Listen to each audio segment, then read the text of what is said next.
અરજદારો પાસેથી 500 થી 700 રૂપિયા લઈ નકલી દસ્તાવેજના આધારે ઓરિજિનલ આધાર કાર્ડમાં ચેન્જીસ કરી આપતા હતા આ આરોપીઓ। ત્યારે આખરે રાજકોટ શહેર ક્રાઇમ બ્રાન્ચ દ્વારા આ 6 આરોપીઓની ધરપકડ કરવામાં આવી છે।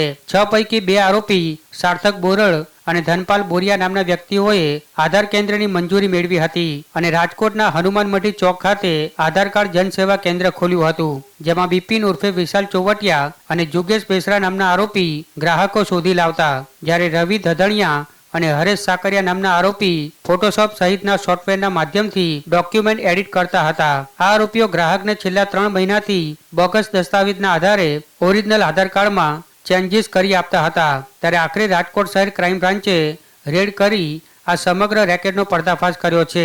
પોલીસના જણાવ્યા અનુસાર પાન કાર્ડ, મેરેજ સર્ટિફિકેટ સહિતના ડોક્યુમેન્ટમાં એડિટિંગ કરી આધાર કાર્ડની વેબસાઇટ પર ડોક્યુમેન્ટ અપલોડ કરતા હતા આ આરોપીઓ। ત્યારે હાલ પોલીસે આરોપીઓની ધરપકડ કરી કાયદેસરની કાર્યવાહી હાથ ધરી છે।